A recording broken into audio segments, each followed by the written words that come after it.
আমি আমার বয়ফ্রেন্ডেরও দোষ আছে, মেন অ্যাঞ্জেল পিয়ারও দোষ আছে। বিশ্বাস করে আমি অ্যাঞ্জেলকে খুব ভালোবাসি। আর এই হচ্ছে বং মিডিয়ার গার্লফ্রেন্ড, এবং যে আমি একটা ছেলের সাথে ভেবে যে লুকায় কথা বলি, এই হচ্ছে সেই ছেলে যার সাথে অ্যাঞ্জেল প্রিয়া কথা বলেছে। কথা বললাম তার জন্য ওদের কিছু হোক। আর এইটা হচ্ছে সেই ছেলের গার্লফ্রেন্ড। সময়ের জন্য আমার বয়ফ্রেন্ড দিতে চাচ্ছে না, কারণ সে তাকে ভালোবাসে তার জন্য।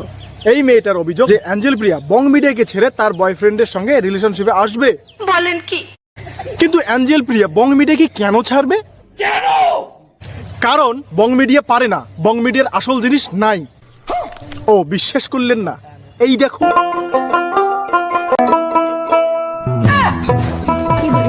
এলা এলা উঠে গেল রে, হো হো নাই গেতা। দেখলেন কি ঠিক কইছেন তো? সাবাস। আরে মজা করছি, হ্যাঁ মজা করছি। আসলে এদের মধ্যে সত্যি কি হয়েছিল সেটা জানার জন্য আমার ফুল ভিডিওটা দেখুন, তাহলে সম্পূর্ণটা জানতে পারবে। তো যারা যারা আমার এই ভিডিওটা দেখতে এসেছো, তোমাদের সবাইকে বাংলার বাবানের পক্ষ থেকে রসালো ভালোবাসা। তাহলে চলো শুরু করি।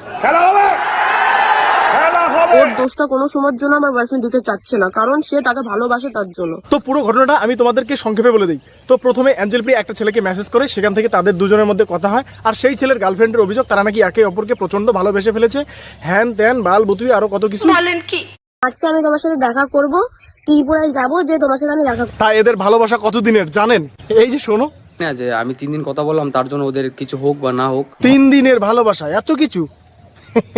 আরে মানুষের তো 3 দিন ভালোভাবে পরিচয় হতেই চলে যায়, আর এদের 3 দিনে এত কিছু হয়ে গেল। আর এমনকি এটাও বলেছে যে আমার এখন বংয়ের সাথে যা হয়তো ঝামেলা হচ্ছে, ঝামেলা হতে হতে হয়তো আমাদের ছাড়াছাড়ি হয়ে যেতে পারে, তুমি তোমার মতন ভিডিও করতে থাকো। এই কথাগুলো আমার বয়ফ্রেন্ডকে অ্যাঞ্জেল পিয়া তাই এদের মধ্যে যে এত কিছু হলো তা দিদি ভাই তুমি কিভাবে জানলে? একটা লেভেলে চলে আসবে, তখন আমরা দুজনে বিয়ে করে নেব, তার মধ্যে আমার বংয়ের সাথে ছাড়াছাড়িও হয়ে যাবে।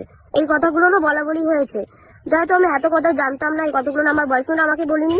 বিএফও বলে নাই, নিশ্চয়ই অ্যাঞ্জেল প্রিয়াও তোমাকে বলে নাই। তাহলে কি স্বপ্নে জানতে পেরেছো? ও তাহলে কি তোমার স্বপ্ন দোষ আছে? তুমি হয়তো বুঝো না, কারণ তোমার বয়স কম। মানে ভাইরাল হওয়ার সস্তা টেকনিক। বলি এবং যে আমি একটা ছেলের সাথে ভেবে যে লুকায় কথা বলি, সেটা স্বাভাবিক। মানে ওর গার্লফ্রেন্ড সেটা সন্দেহ করে এবং আমার বয়ফ্রেন্ডও সেটা খারাপ পাবি। না না না না না, খারাপ কেন পাবে? খারাপ পাবে না। একটা কথা মনে রাখবে, যেটা রটে তার কিছু না কিছু ঘটে। একদম বাম্পার মারছেন এবার। যার গার্লফ্রেন্ড আছে তাকে মেসেজ করলে তো এরকম একটু ঝামেলা হবেই। আমার মতো সিঙ্গেল ছেলেকে মেসেজ করলেই তো হয়, তাহলে আর কোনো ঝামেলাই হয় না। এই করো না কেন? হ্যাঁ সালা ये दुख का खत्म नहीं होता बे। তো যাই হোক, আমরা এই পুরো ঘটনাটা থেকে কি শিখলাম? বাল শিখলাম, বাল। এখানে শেখার কিচ্ছু নেই। যায় যত জলদ নামবে তার গাও অত ভিজবে।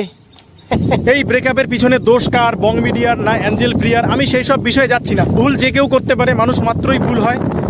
তো সেই ভুলটাকে শুধরে নিয়ে আবার যেন ওরা আগের মতো হতে পারে, সেই জন্য আমি আমার তরফ থেকে বলছি যে তোমরা তোমাদের মধ্যে সব কিছু যদি সম্ভব হয় তাড়াতাড়ি ঠিক করে নিয়ে আবার আগের মতো ভিডিও করো, আবার আগের মতো কমেডি ভিডিও করে সবাইকে হাসাও। এটাই মন থেকে কামনা করব। একটা কথা মাথায় রাখবে, ভালোবাসা ভালোবাসে শুধু তাকে, ভালোবেসে ভালোবাসাকে আগলে যে রাখে। তো আজকের ভিডিওটাকে এখানে শেষ করলাম। ভিডিওর কোন অংশটা তোমাদের সব থেকে বেশি ভালো লেগেছে অবশ্যই কমেন্ট করে জানাও। দেখা হচ্ছে পরের ভিডিওতে। Tata bye. গাইস তোমাদেরকে একটা জিনিস দেখাই, এইখানে আমি ভিডিও বানাচ্ছি আর এই দেখো, এই দেখো আমার অডিয়েন্স। হাই করে দাও সবাই, সবাই হাই করে দাও। তো দেখা হচ্ছে পরের ভিডিওতে। টাটা।